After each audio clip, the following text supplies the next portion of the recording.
Muy bien. A ver, María Cristina Solís Ivana. Solís Ivana, María Cristina. Muy bien. A ver, ahí está. Muy bien. Nos quedamos la clase pasada viendo las NICs que están pues vigentes en nuestro país, ¿no? Tenemos, por ejemplo, nos quedamos en la NIC 16, ¿no? Propiedad, planta y equipo, ¿no? Que ve todo lo referente pues a la contabilización de los activos fijos, propiamente dicho, ¿no? El tratamiento, la contabilización, el reconocimiento, etcétera, ¿cierto? Muy bien. Después tenemos la NIC 19, Rosemary Belén Vicencio Peralta, Belén Vicencio Peralta. Muy bien. A ver, hay más, a ver, Yenisayo del Castillo Vilcara. El Castillo Vilcara. Yenisayo. Muy bien, ahora sí.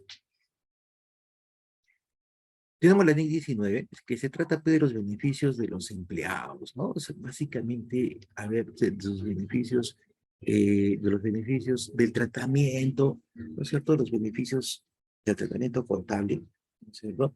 De los beneficios de los empleados, como puede ser, por ejemplo, las especies de gratificaciones, vacaciones, indemnizaciones, todo eso nos habla la NIC 19. ¿Listo? Después, la NIC 20. La NIC 20 nos habla sobre el tratamiento contable de las subvenciones que da el gobierno y información, cómo se informa, ¿no es cierto? Cómo se revela información sobre estas ayudas gubernamentales. Wilder Barretos, mira, ya está. Entonces, por ejemplo, si ustedes se acordarán, ¿no es cierto? El gobierno ha dado subvenciones pues, por esto de la pandemia para efecto de la reactivación económica, ¿no es cierto?, de las empresas. Esas son subvenciones, ¿no es cierto? Por ejemplo, créditos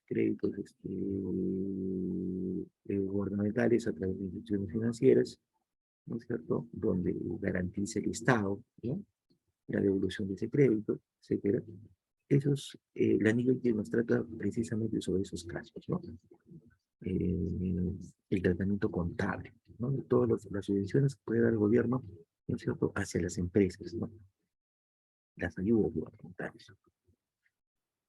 Muy bien. ¿Y cómo se deben informar, no? ¿Y cómo se debe informar o revelar esa información, no? En los estados financieros. La NI 21, la NI 21, ¿no es cierto? En resumen, la NI 21 nos indica que son los efectos de las variaciones en las tasas de cambio de la moneda extranjera. A ver, ¿cómo se tiene que tratar? A ver, cuando nosotros hacemos operaciones en moneda extranjera, ¿no es cierto?, en el país, ¿no es cierto? Vamos a poner como ejemplo nuestro país. Entonces, lo que va a suceder, va a haber una diferencia de cambio, ¿no es cierto? Si yo compro en moneda extranjera, o perdón, vende moneda extranjera y compro moneda extranjera, al revés, ¿no es cierto? Entonces, va a haber una diferencia de cambio positiva y negativa, ¿no? Ahí se produce, cuando es una diferencia de cambio positiva, ¿no es cierto? Cuando yo cobro en dólares, por ejemplo, y el dólar como moneda, ¿no es cierto? Eh, empieza, pues, en su precio, el dólar es inestable, depende mucho de la economía, ¿no es cierto? Del movimiento económico que tengamos como país, ¿no? Normalmente casi todo es en dólares, independientemente de las monedas extranjeras que puedan haber, porque el dólar es una moneda de referencia a nivel mundial, ¿no es cierto? Es de referencia porque se utiliza pues en la comercialización a nivel mundial, en el mercado global, ¿no? Entonces, no, por ejemplo, miren, ahora está subiendo, está escalando el dólar, ¿no? Pero eso es básicamente por efectos de la recesión, ¿no? Hay motivos externos y motivos internos, por lo cual sube el dólar. A ver, un motivo externo por el cual está subiendo el dólar ahora, ¿no? Es básicamente la recesión que está en Estados Unidos, ¿no? La recesión económica. Pero también tenemos nosotros una parte que es la recesión interna, ¿no? Entonces, a ver, José Jos Fernando. José, vamos a ver su compañero José Fernando. Entonces, hay tratamientos para poder contabilizar esas variaciones de la moneda, del tipo de cambio, ¿no es cierto? Que puede ser hacia arriba o hacia abajo. Otro de los puntos es, por ejemplo, Profesor, buenas tardes. ¿cómo está Josecito? Otro de los puntos es, por ejemplo, a ver, la inestabilidad económica, ¿no? Por ejemplo, cuando en un país como como el nuestro, no se utiliza mucho la NIS 21, ¿no es cierto? De repente, ¿no es cierto? No la tocamos, o no la vemos en forma permanente, pero sí en forma aleatoria, ¿no? La NIS 21, porque mm, por ejemplo, en nuestro caso, por ejemplo, por la incertidumbre económica, ¿no? Que siempre, dependiendo de los gobiernos que tengamos, ¿no es cierto? Hace muy inestable, ¿no? El tipo de cambio, ¿no? El tipo de cambio es muy inestable. Entonces, a ver, cuando hay por ejemplo, mm, a ver, cuando hay una incertidumbre económica, hace que, por ejemplo, los mercados de un país, por ejemplo, el nuestro, ¿no es cierto?, trate de protegerse. Y normalmente una de las medidas, no son todas, pero una de las medidas de protección es, por ejemplo, asegurarse con el tipo de moneda más fuerte, ¿no es cierto? Que en este caso podría ser el dólar. Y por ende, ¿no es cierto?, tiende a tener una variación hacia arriba, ¿no? Positiva, aumentar ese tipo de cambio. Y eso produce efectos en las variaciones de piso de cambio frecuentemente, ¿no es cierto? Sube, baja, baja puntos, sube puntos, no sé, normalmente en nuestro caso, ¿no? Tiende a subir, ¿no? Baja un poquito, pero más es lo que sube que lo que baja, ¿no? Entonces, todos esos efectos de variación de la ley 21, cómo debe contabilizarse, ¿no es cierto? ¿Qué debemos tener en cuenta para efectos de esas variaciones en el caso de moneda extranjera? Ahora, DANI 23, costo de financiamiento. O también, a ver, costo por préstamo, ¿no? Nos da a entender, por ejemplo, esta DANI 23, en esencia, es la contabilización del costo por préstamo, o no olvidarse que el costo por préstamo representa los intereses, ¿no es cierto? Cuando nosotros nos financiamos, nos apalancamos, ¿no es cierto? Tenemos un costo financiero. Ese costo financiero representa los intereses. Es lo que nos habla la NI 23, cómo tratar, cuál es el tratamiento contable de los intereses, ¿no? A ver, y ahí nos clasifica también, dependiendo del costo de financiamiento, ¿no es cierto?, qué parte de esos intereses forman parte del costo del activo, ¿no es cierto?, y qué parte del interés, ¿no?, forma parte del gas, forma parte del gasto. Ese tratamiento contable, ¿no?, nos da la NIC 23, ¿no? Y ahí, por ejemplo, nos diferencia también, pues, ¿no es cierto?, nos hace una clasificación de los activos, ¿no? ¿Listo? A ver, por activo calificado y activo no calificado, ¿no? Por ejemplo, un activo no calificado, ¿no? Es cuando, por ejemplo, un activo está en proceso de construcción, como tal. ¿Listo? Entonces, si yo me hago un préstamo, es lo que me dice el nivel 23. Cuando tú te haces un préstamo para construir un activo, ¿no es cierto?, tú te haces el préstamo y tratas de que, las empresas tratan de que el préstamo, ¿no es cierto?, ese financiamiento sea a muy largo plazo. Entre más plazo se tenga, mucho mejor, ¿no? A ver, se hace préstamo a 3 años, por ejemplo, ¿no? Pero la construcción del activo me duró un año. Entonces, en ese tiempo que ha durado la construcción del activo, ese interés que pagamos en las cuotas, ¿no es cierto?, al banco, forman parte del costo del activo porque desde el inicio de la construcción hasta el término de la construcción se trata de un activo precalificado, ¿no? Listo. Una vez que pase el año, ya pues, no se convierte en activo precalificado, si cuando lo terminamos el activo, terminamos de construir, por ejemplo, el activo, ya se denomina activo calificado. Por ende, pero sigo pagando las cuotas, ¿no? Sigo pagando las cuotas de mi financiamiento. Entonces, esas cuotas también están con intereses. Esos intereses que pago después de que el activo ya esté terminado, forman parte pues, del gasto. ¿Listo? ¿Por qué? Porque es un activo calificado. Es lo que me indica la ley, ¿no? Es el tratamiento que debemos decir. La NIC 24. Información a revelar sobre las partes relacionadas, ¿no? Por ejemplo, es cuando tengo, por ejemplo, ¿no es cierto?, una matriz y sucursales, ¿no? ¿Qué información me indica la NIC 24? ¿Qué es lo que tengo, cómo tengo que hacer el tratamiento para informar sobre las partes relacionadas, ¿no es cierto?, de una compañía, de un grupo, por ejemplo, ¿no? ¿De acuerdo? ¿Cómo debo contabilizar? ¿Cómo debo consolidar, ¿no? Muy bien. Hasta ahí tenemos el NIC 24. Vamos a ponerlo en control. ¿No? NIC 26. Contabilización de información financiera sobre planes de beneficio de retiro. ¿Cómo debemos contabilizar, ¿no es cierto? Por ejemplo, en este caso, ¿no es cierto? Las AFP, las administradores de fondos de pensiones, ¿no? 2026. ¿Cómo se debe contabilizar información sobre los planes de beneficio por retiro, ¿no? ¿De acuerdo? Cuando tengamos ley de jubilación, ¿no es cierto? Por ejemplo, en el AFP hay tres tipos de planes, ¿no? Por ejemplo, a ver, por decir una de las empresas, ¿no? O un tipo de sector de empresas de que básicamente que administra los retiros, ¿no? Tenemos, por ejemplo, el plan uno, plan 2, plan 3, ¿no? El plan uno, por ejemplo, es entre más, entre más lejos esté el trabajador por jubilarse, ¿no es cierto? Por ejemplo, ¿no?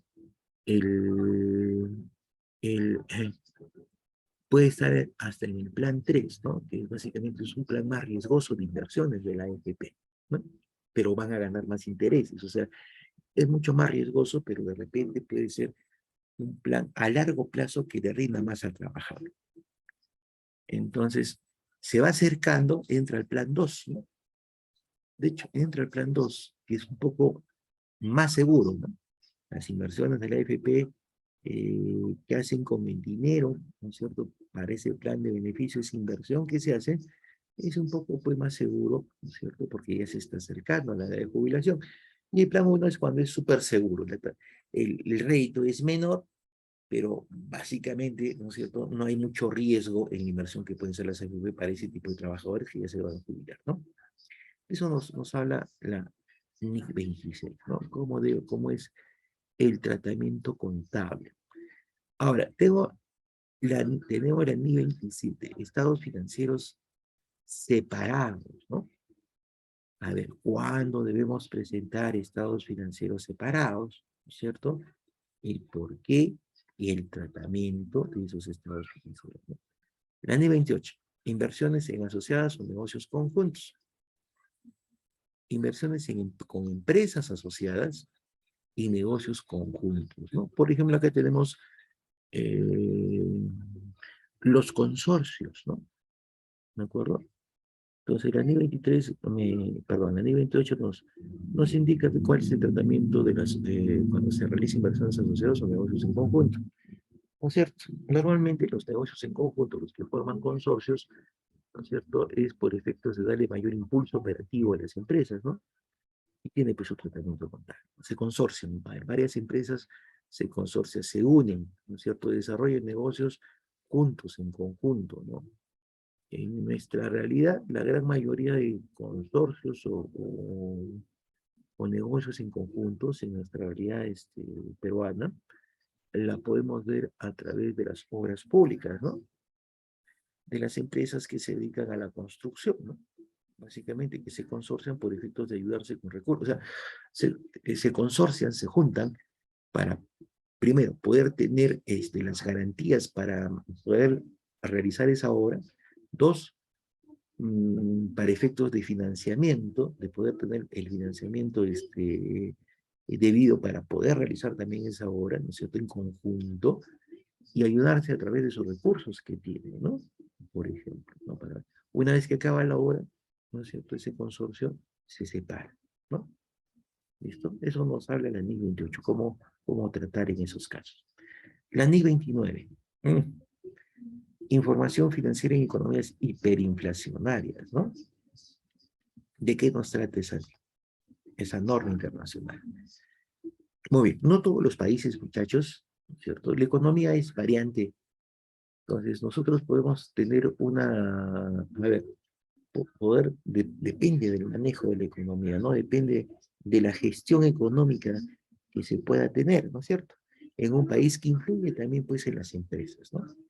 Entonces, nosotros podemos, a ver, podemos tener una tasa de inflación, por ejemplo, dependiendo de la gestión económica, ¿no es cierto? De la recesión económica. Recesión es cuando no hay ningún tipo de inversión, esa es recesión, ¿no es cierto?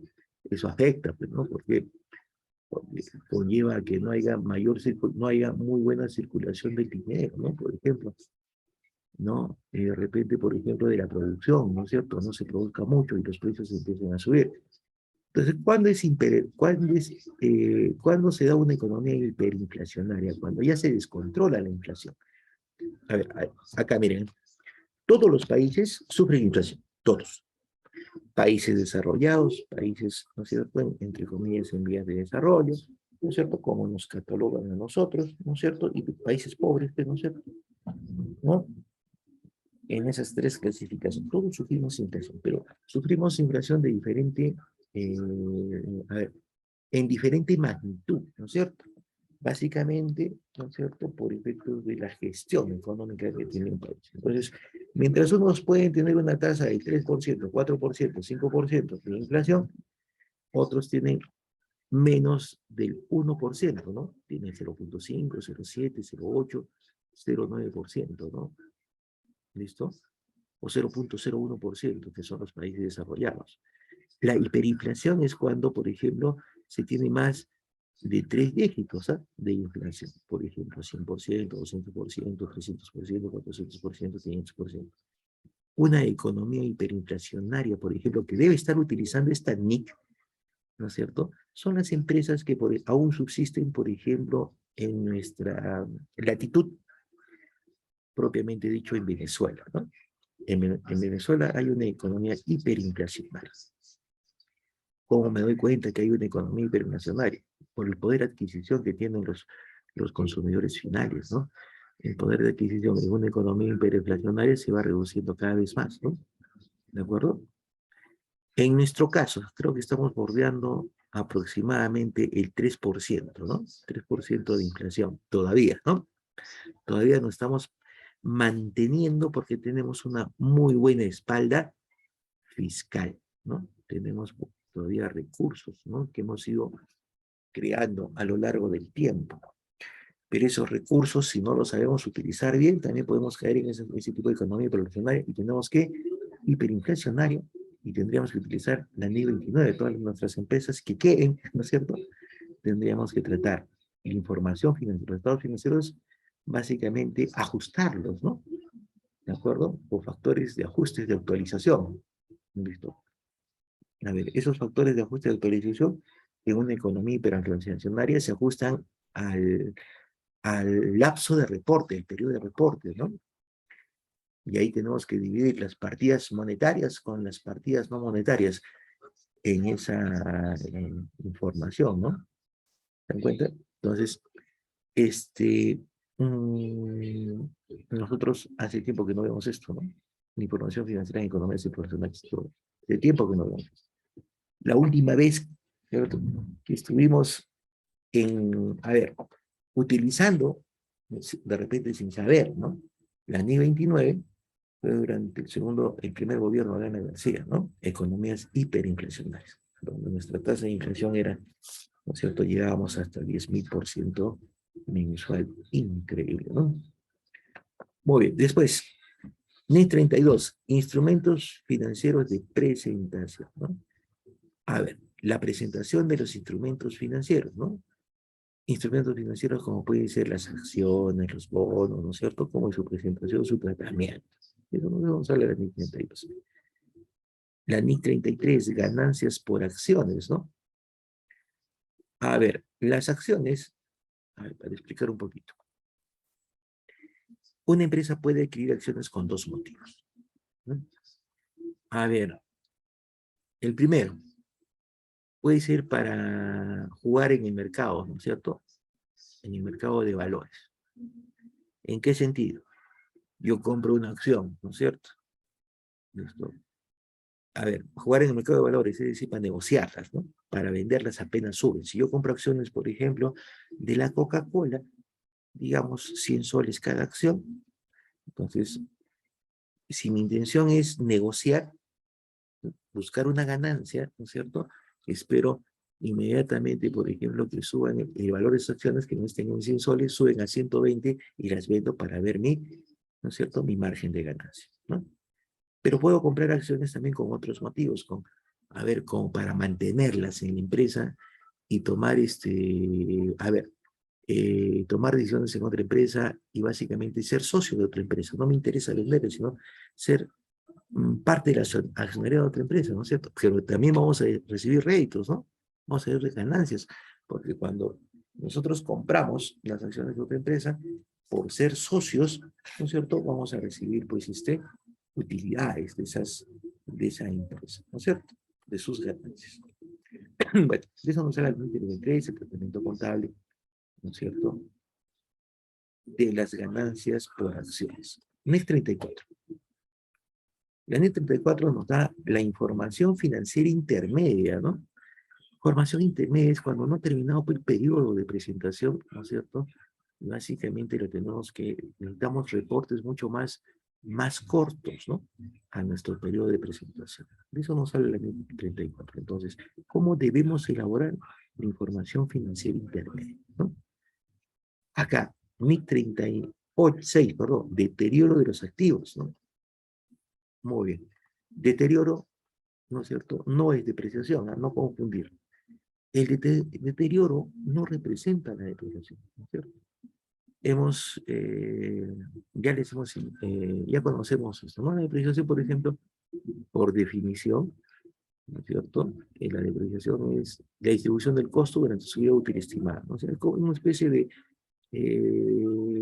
ahorro que hacemos todos los meses, provisionamos en la cuenta 68, ¿no es cierto? Para efectos de la reposición de ese activo.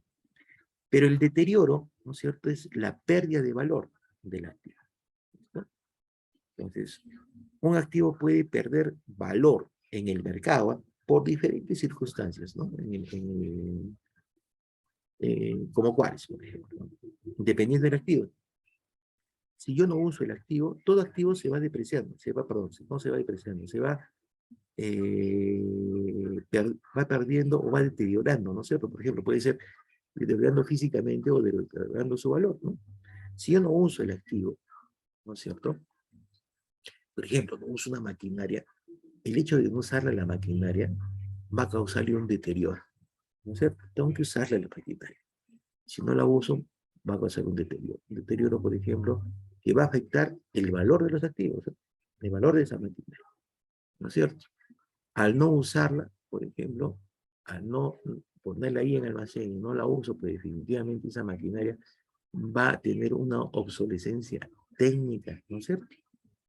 Se va a ir perdiendo su poder de producción, ¿no? Entonces, para recuperarlo, ¿no es cierto?, tendría que invertir en la maquinaria, ¿no? O sea, se va oxidando, en otras palabras, ¿no? Muy bien. Así no lo utilice, ¿no es cierto?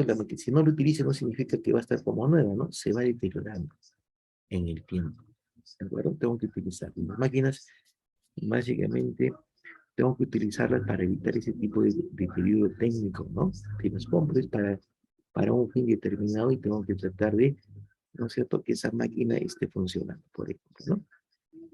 Pero no es el único deterioro, también ahí tenemos deterioro, ese deterioro que hemos dicho puede ser por obsolescencia, ¿no es cierto? Por ejemplo, cuando tengo la máquina operativa, ¿no? Pero ¿qué pasa? Esa máquina, por ejemplo, va pasando el tiempo, esa máquina va pasando el tiempo, y van saliendo otras máquinas que básicamente me reportan, ¿no es cierto?, producen más, ¿no? Entonces, eso se llama obsolescencia tecnológica, ¿no? ¿Listo? Entonces, pierde valor, pues, por ejemplo, si a mí me costó $10,000 la máquina, ¿no es cierto? Va pasando el tiempo, salen nuevas máquinas con mayor capacidad operativa, entonces mi máquina, por ejemplo, que me costó 10,000, va perdiendo valor en el mercado, ¿no? ¿Por qué? Porque es una máquina antigua que no produce como las nuevas, entonces va bajando, ¿no? Va bajando, pierde el valor del activo. Muy bien. De eso me trata la NIC 36. NIC 37, provisiones de pasivos pasivos y activos contingentes, ¿no? Las contingencias, muchachos, son probabilidades, son hechos que pueden pasar como no, ¿no es cierto? Entonces, el año 37 me dice cómo contabilizar esos hechos que pueden pasar en un futuro, ¿no es cierto? En forma positiva, generándome un activo, ¿no es cierto? Que es activo contingente, o generándome un pasivo, ¿no? Una deuda contingente a futuro, ¿no? Entonces, ¿cómo debemos provisionar, ¿no? ¿Cómo lo debemos reconocer? Por ejemplo, acá que puede entrar, ¿no? En la NIC 37. A ver, normalmente el ejemplo más fácil de entender, ¿no es cierto? Que se va más, este, mm, a ver, hay dos tipos de ejemplos. Vamos a ver primero, que se puede entender con claridad, es, por ejemplo, los seguros, ¿no?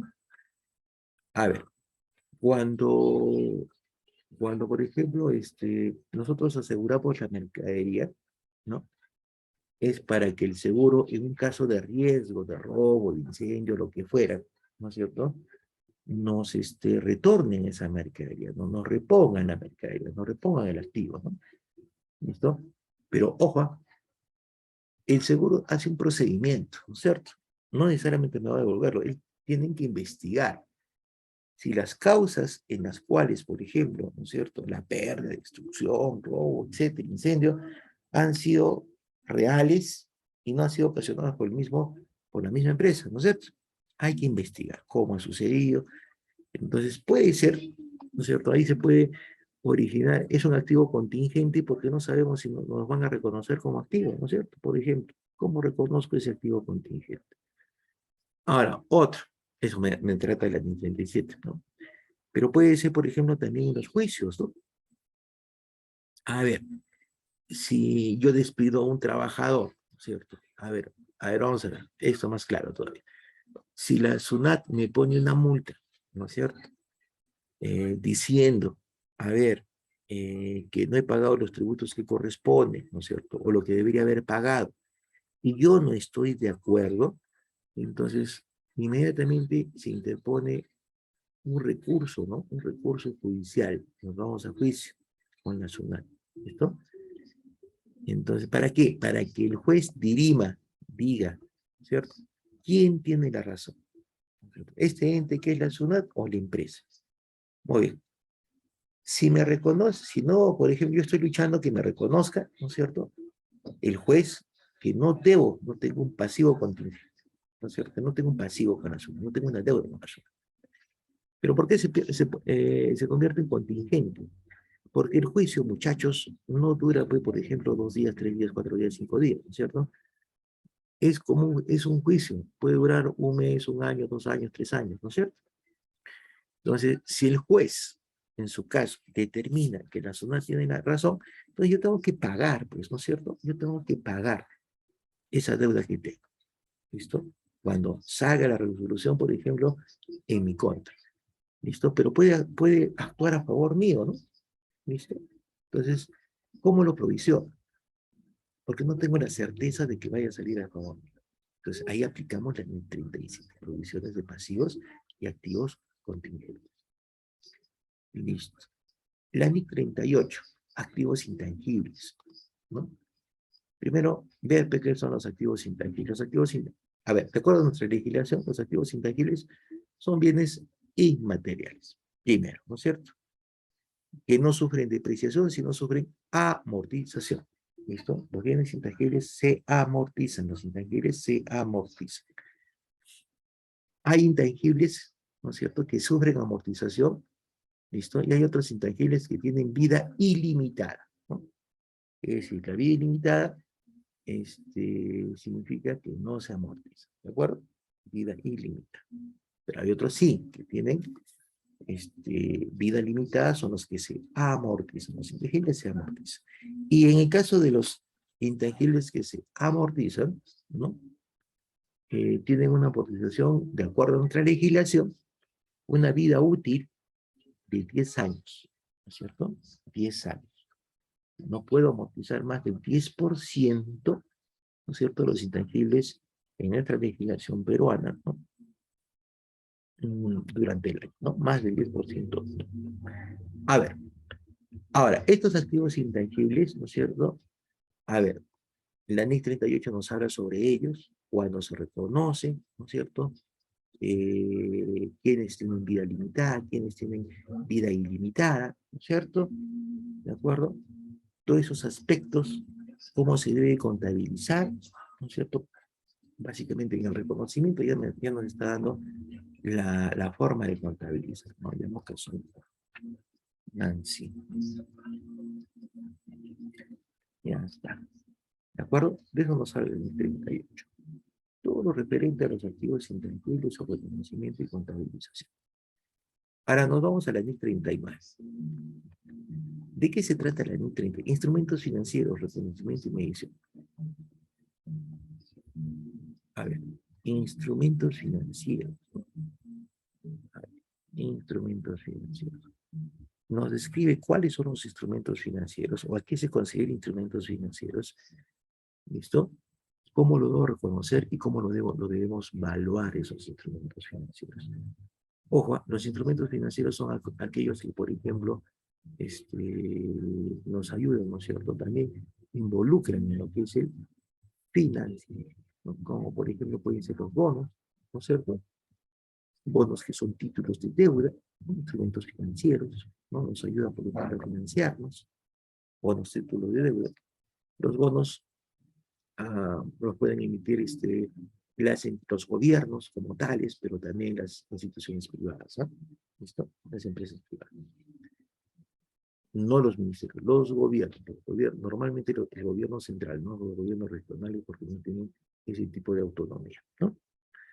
Entonces, ahí tenemos los bonos, cuando los reconocemos, cómo los medimos, ¿no es cierto? Etcétera, ¿no? Es un instrumento financiero. Los warrants, por ejemplo, es otro instrumento financiero.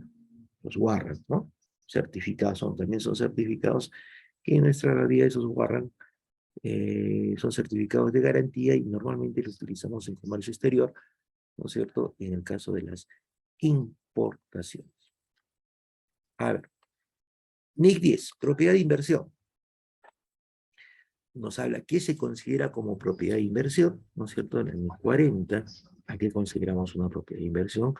¿Cuál es su tratamiento contable? ¿No es cierto? ¿Listo? Por ejemplo, miren, a ver, vamos a ver.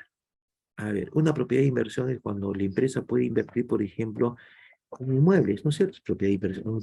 Un inmueble que puede ser una edificación, un terreno, es una propiedad de inversión. ¿Por qué es una propiedad de inversión? Porque básicamente lo que la empresa espera de esa inversión es un retorno económico, ¿no es cierto? Por ejemplo, si por ejemplo la empresa, te pongo un ejemplo, si la empresa compra un terreno o un edificio, entonces vía el alquiler, ¿no es cierto? Va a recibir una renta, ¿no? Va a recibir una rentabilidad, un beneficio, ¿no? Entonces, de eso vamos a hablar en NIC 40, ¿no? Tratamiento, contabilización de las propiedades de inversión. NIC 41, agricultura. La NIC 41, agricultura, nos trata sobre el tratamiento, por ejemplo, a ver, de los, normalmente la agricultura, que en la NIC 41, agricultura, está también, pues, involucra la ganadería, ¿no? Están ambos, tanto la agricultura como la ganadería. A ver, por ejemplo, ¿no? Nos dice cuándo se considera un bien agrícola, un bien ganadero, ¿no es cierto? Ahí tenemos, por ejemplo, de origen vegetal, de origen animal, ¿no es cierto? A ver, cuando es por ejemplo, de animal, en el caso del vegetal, ¿no es cierto? De los bienes agrícolas de origen vegetal, ¿no? Nos hace la distinción, ¿no es cierto?, entre lo que es las plantas reproductoras, ¿no es cierto?, lo que es la reproducción y los frutos, ¿no? El tratamiento contable, igual que, por ejemplo, de origen animal, los reproductores y básicamente los productos, ¿no?, que pueden salir de los reproductores, ¿no? Entonces, cómo debo contabilizarlo, cuándo debo reconocerlo, etcétera, ¿no? Esa es la NIC 41, agricultura. Estas son las NICs vigentes, ¿no? Ahora, vamos a ver los objetivos de las normas internacionales de contabilidad. ¿Cuáles son esos objetivos? ¿Por qué se han dado estas normas internacionales de contabilidad, ¿no? Dice, a reflejar la esencia económica de las operaciones del negocio y presentar una imagen fiel de la situación financiera de una empresa. ¿Listo? Entonces, a través de la aplicación de las NICs, ¿listo? Se refleja la esencia económica de las operaciones del negocio porque nos da todas las alternativas de cómo debemos registrar, contabilizar, ¿no es cierto?, las operaciones del negocio. Y eso nos permite presentar una imagen fiel de la situación financiera del negocio. ¿Listo? Ese es uno de los motivos. Después, mantener y proveer todo tipo de fuentes de información consolidadas a nivel internacional, ¿no es cierto?, que sean de beneficio en la toma de decisiones. A ver, mantener y proveer todo tipo de fuentes de información consolidadas. ¿Listo? ¿Para qué? A nivel internacional, para que sean de beneficio para la toma de decisiones. Muy bien. Como las NIC son de aplicación universal, ¿no es cierto?, se aplican en todos los países en los cuales han sido aprobados, ¿no es cierto?, ¿listo?, su uso, ¿no? Entonces, nuestra información, por ejemplo, ¿cuál es la idea? Que el reporte de información sea similar, pues, ¿no es cierto?, tenga la misma estructura, tenga el mismo tratamiento contable, ¿no es cierto?, el mismo tratamiento financiero, contable y financiero de las operaciones. Es decir, si la NIC indica un tratamiento contable, por ejemplo, de la contabilización de los activos, ¿no?, cómo contabilizar, cómo reconocer, lo mismo tienen que hacer por los otros países que están adoptando estas normas internacionales de contabilidad, ¿no? ¿De acuerdo? A nivel global. ¿Para qué? Para que haya una comparabilidad, ¿no es cierto?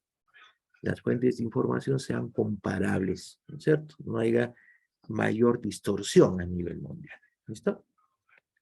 Muy bien. A ver, lograr la integración y aplicación de las normas internacionales de contabilidad. A ver, uno de sus objetivos es que todos los países, ¿no es cierto?, sobre todo aquellos que todavía no están incorporados en la utilización de las NICs, lo hagan, ¿no? Para que tengamos todos, hablemos en un solo idioma, bajo el punto de vista contable, ¿no? Bajo el punto de vista contable, hablemos en un solo idioma, ¿listo? En una sola base de registro. Es el